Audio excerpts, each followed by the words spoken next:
සාදරයෙන් පිළිගන්නවා අදත් මාස්ටර් මොයි වචස සිළුමු දෙනා එපිසෝඩ් නම්බර් 1 2 3 4 බලපු හැම කෙනෙක්ම මේකේ පස්වෙනි එපිසෝඩ් එකත් ඉල්ලුවා. ඉතින් ඔන්න නිසා අපි පස්වෙනි එපිසෝඩ් එක ගෙනාවා. ඉතින් වැඩි කතාවක් නැහැ. අපි බලමු මේ ටීවී සීරීස් එකේ මේ එපිසෝඩ් එකේ මොකක්ද වෙන්නේ කියලා. මේ එපිසෝඩ් එක මුලින්ම පටන් ගන්න එක් මිනිහෙක් තවත් මිනිස්සු පිරිසකට ගහන සිද්ධියකින්. ඔව් මේ වෙන කවුරුත් නෙමෙයි. මේ ඉන්නේ පීහලුන්.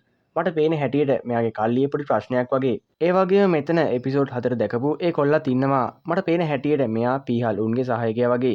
ඉතින් මෙයා අහන්නේ ඔයාටත් ඕනි ඔයාගේ තාත්තා වගේ වෙන්නද කියලා. හැබැයි පීහලුන් නම් කියන්නේ නැහැ මට ඕනි ඊටත් වඩා ඉහළට යන්න කියලා.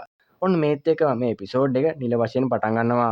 ඔයාලට මතක නම් ඉස්සෙල්ලා එපිසෝඩ් එක ඉවරුනේ මානිල් ඉස්කෝලේ තිබුණ ස්ටඩි ගෲප් රැස්වීමෙන්. ඔයාලට මතකනේ මේගොල්ලෝ කතා කරන්න කියලා දැම්මට කවුරුත් කතා කරේ නැහැ. ඔවුන්ගේ වැඩවල. ඉතින් මේ නිහඬියාව බිඳින්නත් එක්ක ජුන් කරන්නේ අපි පොඩි සෙල්ලමක් කරමුද කියලා මානිල් ඉස්කෝලේ ළමයින්ගෙන් අහනවා. ඒ වගේම සේවනුත් කියන්නේ අපි කට්ටිය අඳුරගමු කියලා. ඉතින් මෙතන ජුන් පොඩි පිස්සු වැඩක් කරන හින්දා ලී මුගේ කනට ගහනවා. මෙන්න මේ නිසා මේක නම් මහා කරදරයක් කියලා කියන ගමන් මෙතන මේ මානිල් ඉස්කෝලේ ඉන්න ස්ටඩි ගෲප් නායිකාව මෙතනින් නැගිටලා යනවා. මුලින්දම ලීට මේ කෙල්ල වැල්ලුවේ නැහැ. අන්න ඒ නිසා ලීත් නැගිටලා මේ කෙල්ලගෙන් අහනවා ඇයි ඔච්චර ලොක්කමක් කියලා. ඒ වගේම ලීගේ යාළුවෝ වෙනෝ ලීවත් අල්ලගන්න. ඉතින් මේ කෙල්ල ලීටත් ගස්සගෙන තමයි මෙතනින් යන්නේ. කොහොම වුණත් මේ වුණ දෙයට සේවොන් නැගිටලා මානිල් ඉස්කෝලේ ළමයිගෙන් සමාව ඉල්ලනවා. හැබැයි ඉතින් මෙතන ඉන්න එක කොල්ලෙක් නම් කියන්නේ මෙතන වෙන්නේ ඔයාලා හිතන වගේ දෙයක් නෙවෙයි කියලා. අපිටත් කරදර තියෙනවා. අපිට එහා ඉස්කෝලේ ළමයි කරදර කරනවා. මෙයා මෙතෙන්දි අදහස් කරන්නේ යුන්ස පාසල් ළමයිට ඉගෙන ගන්න දෙන්නේ නැහනේ. අන්න ඒ වගේ දෙයක්. ඉතින් අපේ කට්ටියත් අහන්නේ මේ නගර ඉස්කෝලේත් කරදර තියෙනවද කියලා. අපිට අරගොල්ලෝ තමයි කරදර කරන්න කියලා එහා පැත්තේ තියෙන ගොඩනැගිල්ලක් මෙයා පෙන්නනවා. ඔන්න අපිව දැන් ගෙනිනවා මේ ගොඩනැගිල්ල වෙන සිද්ධියකට. මේ ගොඩනැගිල්ල ඉන්න ළමයි ටික එක ළමෙක්ට වදින ගමන් තමයි ඉන්නේ. ඔයාලට මතක නම් මානිල් ඉස්කෝලේ ස්ටඩි ගෲප් එකේ හිටිය ළමයි 4යි. හැබැයි ඇත්තටම 5ක් ඉන්න ඕනි. ඔව් ඔයාලා හරිනම් මේ ඉන්නේ ඒ ළමයා. ඉතින් මේ සීනියර්ලා මේ ළමයාට වද දෙන්නේ මේ ළමයාගේ බෑන්ක් කාඩ් එක කැන්සල් කරපු නිසා. කතාව මේකයි. මේ ළමයි මෙතන ඉන්න ළමයාගේ බෑන්ක් කාඩ් එක අරගෙන ඒ කාඩ් එකේ තිබ්බ වොන් මිලියන 3ක් වියදම් කරලා අන්න ඒ නිසා මෙයාගේ අම්මා මේ කාඩ් එක කැන්සල් කළා. මෙන්න මේ නිසා තමයි මේ ළමයි ටික මේ තනි ළමයාට ගහලා කාඩ් එක ඇක්ටිව් කරන්න කියලා කියන්නේ. ඒ වගේම මෙයාට ෆෝන් එකක් දෙනවා. දැන්ම අම්මට කෝල් එකක් අරන් මේ දේ කියන්න කියලා. ඕන දැන් ඔයාලට තේරෙනවා ඇතිනේ යුන්ස පාසල වගේ නෙවෙයි ගොඩක් දරුණු වැඩ තමයි මේ පාසලේ වෙන්නේ. ඒ වගේ මෙතන ඉන්න එක ළමෙක් දකිනවා කවදාවත් දැකලා නැති අලු ඩයල් එකක් මේ පැත්තට එනවා. ඔන්න ඒත් එක්කම කතාව මානිල් ඉස්කෝලේට එනවා. ඉතින් මේ ළමයා කියන්නේ මෙයාලගේ යාළුවා තාමත් ඉන්නේ ඒ ඉස්කෝලේ කියලා. ඉතින් ඒ ඉස්කෝලේ නම කිව්වට පස්සේ තමයි අපේ කට්ටියටත් ඇස් උඩ යන්නේ. ඒ ඉස්කෝලේ නම මානෙක්. ඔව් ඔයාලට මතක නම් යුන්ට වැරදිලා දාලා තිබ්බේ ඒ ඉස්කෝලේට යන්න කියලා. මං ඔයාලට කලින් කිව්වනේ එක ළමෙක් දැක්ක කියලා කවදාවත් දැකලා නැති ඩයල් එකක් එනවා. ඉතින් ඒ වෙන කවුරුවත් නෙවෙයි ඒ යුන්. මිනිහා නම් හිතන්නේ මේ ඉස්කෝලේ කලාකාරයා කියලා. මොකද බිත්තිවල ඇඳලා තියෙන චිත්‍ර හින්දා. ඒ වගේම බිම වැල්ලා තියෙන ලේ දැකලා මිනිහා හිතන්නේ මේ ළමයි ලේ එනකම් පාඩම් කරනවා ඇති කියලා. ඉතින් දැන් ඔයාලට හිතා ගන්න පුළුවන් යුන් කොච්චර පාඩම් කරත් ඇයි මිනිහට ලකුණු ගන්න බැරි කියලා. ඉතින් යුන් මෙහෙම ඉස්සරහට එද්දි මෙයාට හම්බෙනවා ඉස්සෙල්ලා ඉඳපු මැර ළමයි දෙන්නෙක්ව. යුන් අහනවා ස්ටඩි ගෲප් කාමරේ තියෙන්නේ කොහෙද කියලා. ඒත් එක්කම තව එකෙක් යුන්ගේ පස්සයින් එනවා. ඉතින් මෙතනින් එක ළමෙක් අහන්නේ තමුන් නම් අපේ ඉස්කෝලේ වෙන්න බෑ කියලා. ඉතින් යුන් කියන්නේ මම යුන්ස පාසලෙන් ආවේ කියලා. ඔන්න ඒත් එක්කම යුන් බිම් වැල්ලා තිබ්බ දෙයක් ගන්න හදනවත් එක්කම පස්සයින් ඉඳපු කෙනා බිම තිබුණ ගිනි නිවන උපකරණයක් අරගෙන යුන්ට ගහනවා. හැබැයි යුන් මේක වළක්වනවා. යුන්ට තේරෙනවා මෙහි හරි අමුතු දෙයක් වෙනවා කියලා. මොකද මෙයා මෙහෙම වැහැරලා අරගෙන තියෙන්නේ කණ්ණාඩි දෙකක්. දක්ෂ ළමයි කවදාවත් තමන්ගේ කණ්ණාඩි දෙක විසි කරන්නේ නැහැ කියලා මෙයා දන්නවා. ඔන්න දැන් අපිට මේ ඉස්කෝලේ ඉන්න අර ගුටි කවපු ළමයා ගාවට ගෙනියනවා. මෙයා තමන්ගේ අම්මට කෝල් එකක් ගන්න හදන ගමන් තමයි ඉන්නේ. ඒ වගේම මෙතන ඉන්න අනිත් ළමයා මේ වැඩේ ඉක්මන් කරනවා. ඉතින් එකපාරටම එළියෙන් සද්දයක් ඇහෙනවා. ඔයාලට නම් වීදුරු වලින් පේනවනේ යුන් අර කොල්ලට නෙලන නෙලිල්ල. හැබැයි ඉතින් මේ කොල්ල නම් හිතන්නේ තමන්ගේ කට්ටිය කොල්ලෙට ගහනවා ඇති කියලා. හැබැයි එන්නම සද්දි වැඩි වෙන හින්දා මෙයා ගිහලා බලනවා එළිය මොකද්ද වෙන්නේ කියලා. හැබැයි ඒ වෙනකොටත් මුගේ යාළුවෝ ඔක්කොම තැන තැන වැටිලා. ඔන්න එක පැත්තකින් අර වද දීපු ළමයාගේ අම්මා කෝල් එක උස්සනවා. ඉතින් මෙයා කියන්නේ නික්මන්ට කාඩ් එක ඇක්ටිව් කරන්න කියලා. ඔන්න එක පාරටම දොරත් කඩාගෙන එළියට ගියපු එක වැටෙනවා. මේත් එක්කම යුන් මතුවෙනවා. යුන් කණ්ණාඩි දෙකක් අරගෙන ඇවිල්ලා මෙයාගෙන් අහන්නේ ඔයාගේද මේ කණ්ණාඩි දෙක කියලා. ඉතින් මේ කොල්ලත් මේ කණ්ණාඩි දෙක ගන්නවා. ඔන්න ඒත් එක්කම යුන්ට අපේ කට්ටියකින් කෝල් එකක් එනවා. ඉතින් මෙයාලා අහන්නේ ඔයා හම්බෙන්වත් මානෙක් ඉස්කෝලේට ගියාද කියලා. හැබැයි ඉතින් යුන් මේ වෙනකොටත් ඉන්නේ මානෙක් ඉස්කෝලේනේ. ඉතින් මෙයාලා කියන්නේ ඔයා එන්න ඕනේ මානෙක් ඉස්කෝලේට නෙමෙයි මානිල් ඉස්කෝලේට කියලා. මේ කෝල් එක මානිල් ඉස්කෝලේ ළමයිනුත් අහගෙන තමයි ඉන්නේ.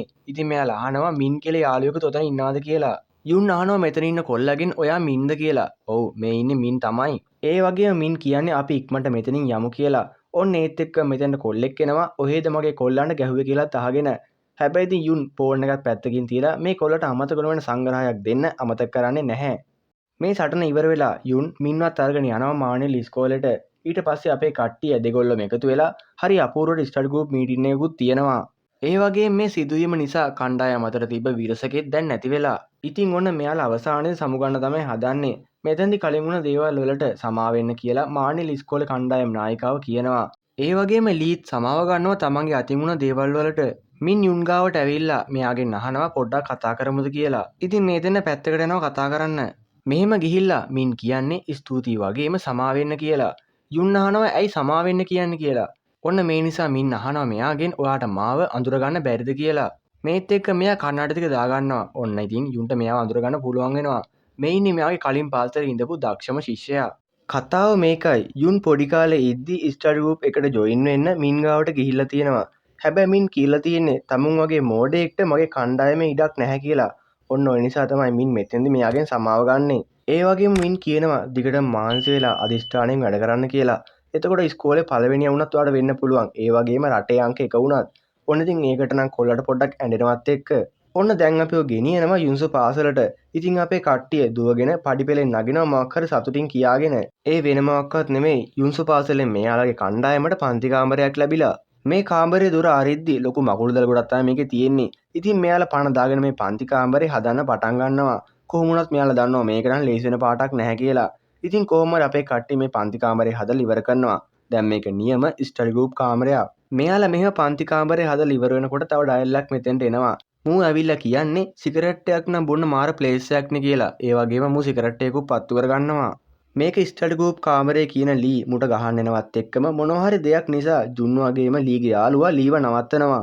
ඒ වගේම යුනුත් යන මුට දෙයක් අයින්න. හැබැයි සේයොන් යුන්ව නවත්තලා කියන්නේ මුට ගැහුවොත් එහෙම අපි නතර වෙන්නේ විදුහල්පති ගාව කියලා.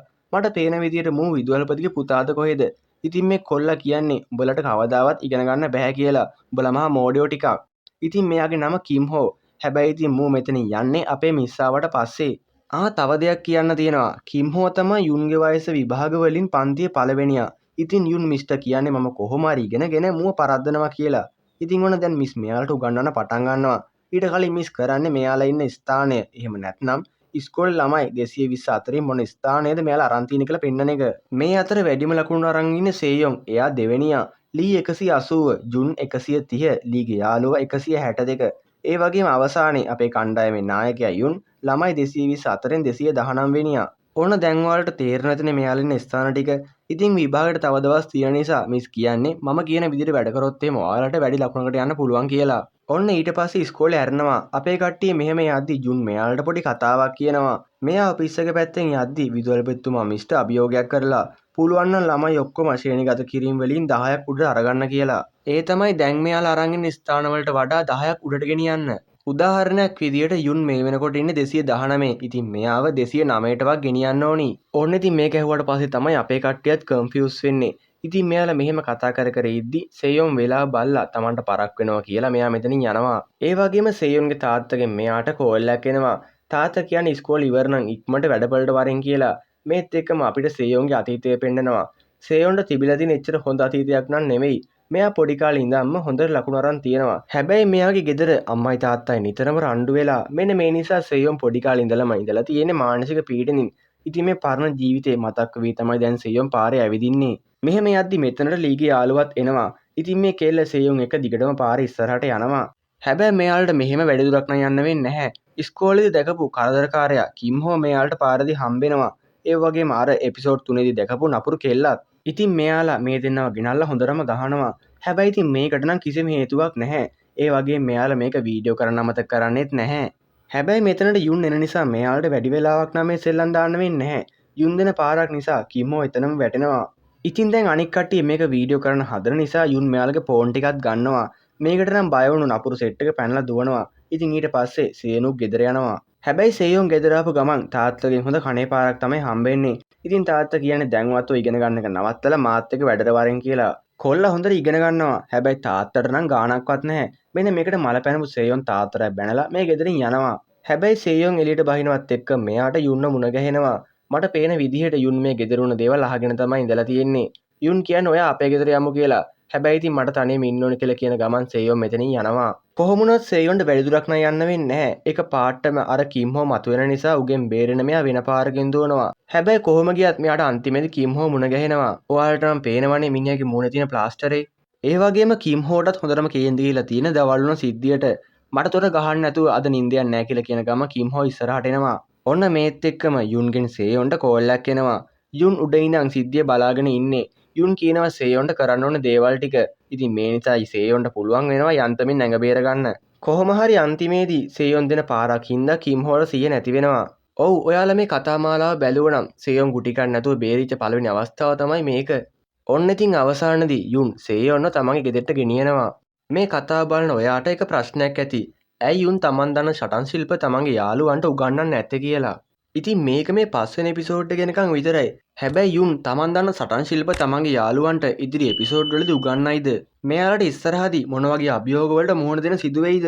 අවසාන වශයෙන් කවුද මේ ස්ටඩි ගෲප් එකට එකතු වෙන ඊළඟ සමාජිකයා? මෙන්න මේ වගේ ප්‍රශ්න ගොඩක් මන් දන්නවා ඔයාලටත් තියෙනවා මටත් තියෙනවා මේක බලන හැමෝටම තියෙනවා. ඉතින් මේ වොයිස් කට් එක අහනවා කියන්නේ මන් දන්නවා අනිවාර්යයෙන්ම ඔයා මේකේ අවසාන වෙනකම් බලපු කෙනෙක්. එහෙනම් කමෙන්ට් කරන්න 6 වෙනි එපිසෝඩ් එකත් ඕනේ කියලා. අපි අනිවාර්යයෙන්ම එහෙනම් 6 වෙනි එපිසෝඩ් එකත් රිලීස් කරනවා. එහෙනම් ජයෙන් ජයම වේවා. අපි මාස්ටර් මූවි රිවිව්